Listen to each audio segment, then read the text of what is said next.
Then we, from there, we went to a fogey. That was our next village, and stayed there overnight. And next day we went up on the Mission Ridge, Brigade Hill at least. Mission Ridge was a part of it. Went up on the Brigade Hill, and the next we were there for a day. And the next morning, our loot came around to tell us that the Japs had got in behind us during the night, which was a handy thing. We didn't see them, but apparently some of them saw them with lanterns going along the riverbank. And then a little later after that, our platoon, and I suppose other platoons too, we were sent down to try and suss them out, gauge the strength of them, what it was doing. That's when Barley Harris, one of the two Harris brothers, was killed just alongside me, and then we went back and reported what was doing and that. And that's when we were sort of got together and spoken to, and we had to try and break out because they were that side of us and they were still that side of us.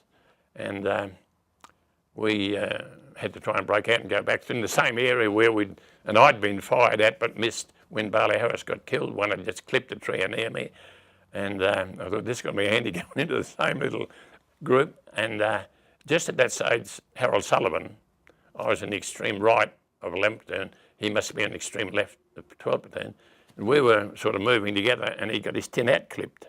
I won't use the expression that he used about how close it came to him because it's, pretty rude.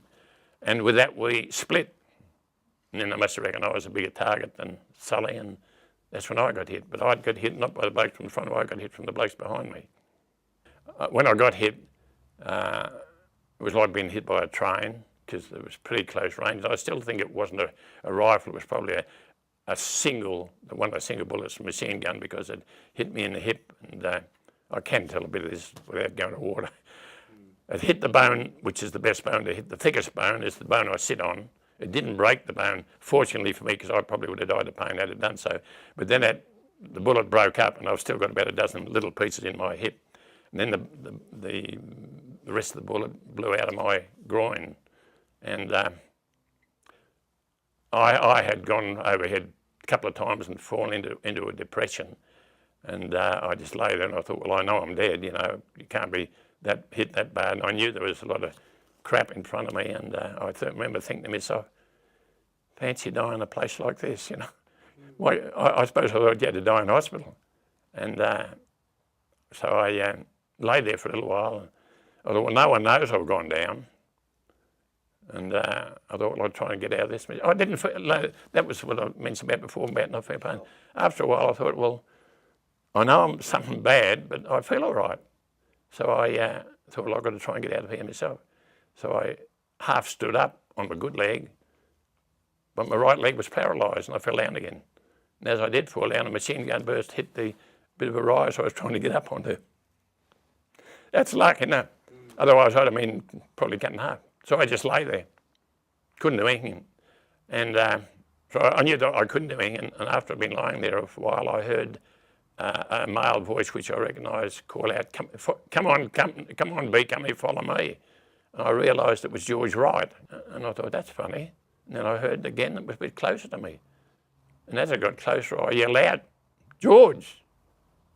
And he came over to me, he said, what are you, should have been pretty, what are you doing there? I said, I can't get up, can you help me?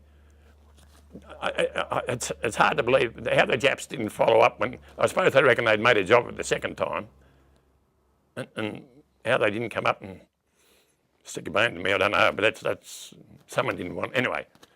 So he said, what are you doing there? I said, I can't get up. Can you get me help? And George had been creased a lot along the left temple, left side of his head. And what had happened to him, he'd become disorientated and he was going the wrong way. Calling out to B, coming to find, he was heading back to where the main body of the Japs were. So I told him in later life, we both saved each other's life without getting a commendation. I saved his life from there and there, but he went somehow back to company headquarters or something. And after a little while, a chap came who was not our stretcher bearer, but he was an ex-policeman, Barney Kilmurray. And because he'd been a policeman, he had a bit of medical knowledge, and they were made stretcher bearers for the day. And he came and had a look at me, and I won't repeat what he said because it was foul language, and he went away again. I thought, well, I know I'm crook, and I'm still not feeling it. I thought, I must be finished, because he's gone. Anyway, after a while, our proper stretcher bearer, John O. Johnson, came. And John O. crawled underneath me and carried me out.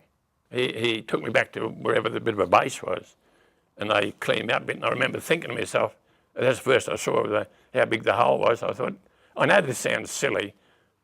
God, you could put orange in that, or an apple. Why would you think something like that?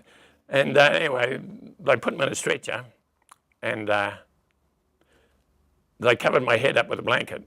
I know I feel they didn't tell the reason that was. I think things were so bad they probably thought we would be overrun and that I'd be mutilated on the stretcher. No, I think that's why it was. And I remember one of our blokes. Doesn't matter. I remember him saying, "Don't worry, Jimmy, we won't leave you," and they wouldn't have. That Leo Bracegirdle, he was in the same company. He said, "Don't worry, Jimmy, we won't leave you." I don't know what they would have done, but he was the sort of bloke would have died with you. And just shortly after that, I heard a voice. It was my elder brother's.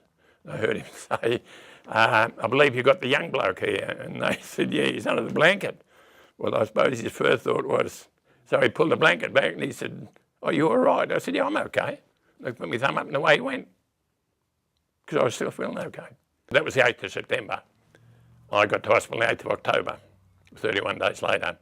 For the first 26 days, apart from that field dressing, I had no medication whatsoever, not even an aspro, for 26 days, until we were found again, when we'd been, because, you know, we were carried for a while and then they gave it away because we were, our own blokes were carrying, well, the 27 were carrying us, and we were left behind. It took about 2.5 weeks before they found us again. I believe that, I mean, I can say this, I think there was about 3 lots went out looking for us and two didn't find us. The third one only came across one of